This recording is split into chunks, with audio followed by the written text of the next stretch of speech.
1366 by 768, 60 Hz refresh rate, color format RGB, Intel Celeron, 4020, 4 gig RAM, Bluetooth, Wi-Fi, and there's a 14-inch form factor. And those are the specs on the Proline V116. Hey guys, welcome to my channel. Today I'll be reviewing the Proline V116, and I've had it for a while now. And after some extensive testing, here are my thoughts. Stick around to hear what the USB ports in this thing do. But before we get into everything, please like, comment, share, and subscribe to the channel. Also, turn on notifications so you can see every time I upload a video.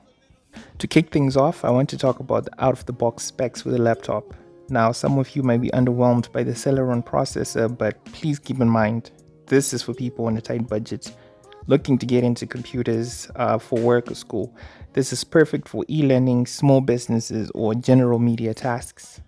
So one of the main reasons I like this laptop is how easy it is to get the driver support for this PC. You can download the drivers from the official Proline website. It'll send you to a Google Drive link, and you can find the drivers that are specific to your Proline product, including the V116, which I'm using right now. Installation can be done through Device Manager if it doesn't have a setup file. After updating the drivers, you'll be able to start gaming.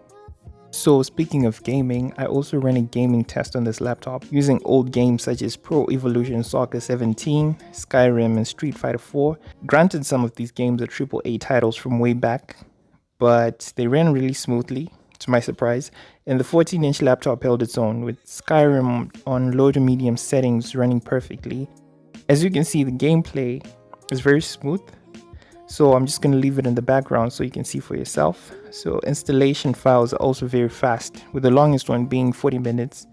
The display at 60 Hz provides crisp visuals for media and gaming. However, you need to find the perfect viewing angle because the screen blacks out at the slightest angle change, so expect constant adjustment on your screen every time you move around. Also, the screen isn't ideal for outdoor use because it has a lot of reflection.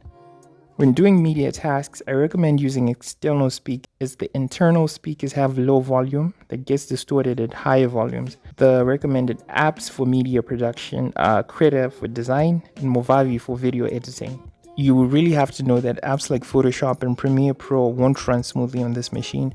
Most likely it'll crash or it'll really lag. Okay, so let's speak on the build quality of this machine. The laptop is made of plastic, but it feels sturdy. The plastic finish doesn't retain any oil or dirt, well, for now at least, and the trackpad has a rough finish to it to avoid smoothing and shine over time. As far as cooling, the Proline doesn't have any internal fans, and it cools everything via heatsink, so you don't have to worry about noise, which makes it perfect for class. On the outside, the laptop has two USB ports, with one being a USB 3.0, a microphone jack, charging port, and an HDMI mini port out.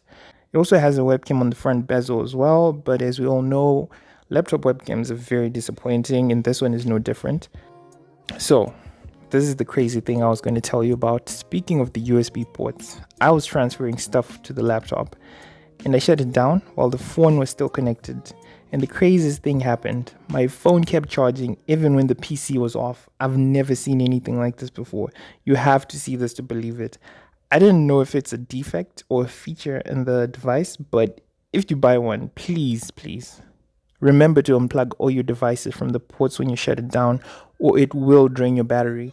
When servicing or upgrading, you need to unscrew the entire back cover. And speaking of upgrades, the laptop does not have an extra RAM slot, so the 4 gig RAM that comes with it is on the motherboard. My recommended upgrade would be to get a 2.5-inch SSD drive to replace the default mechanical drive that comes with the machine. A few things I would have loved to see from this Proline is the microphone module at the bottom front instead of next to the charging ports, and better keys on the keyboard, and an M.2 drive upgrade slot. If the goal is affordability and being budget friendly, isn't a 128 gig SSD better than a 500 gig drive?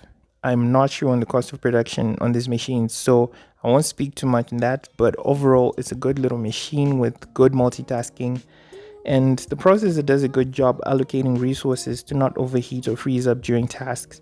So that's the end of the video. Tell me what you think about the Proline V116. Would you buy it or not?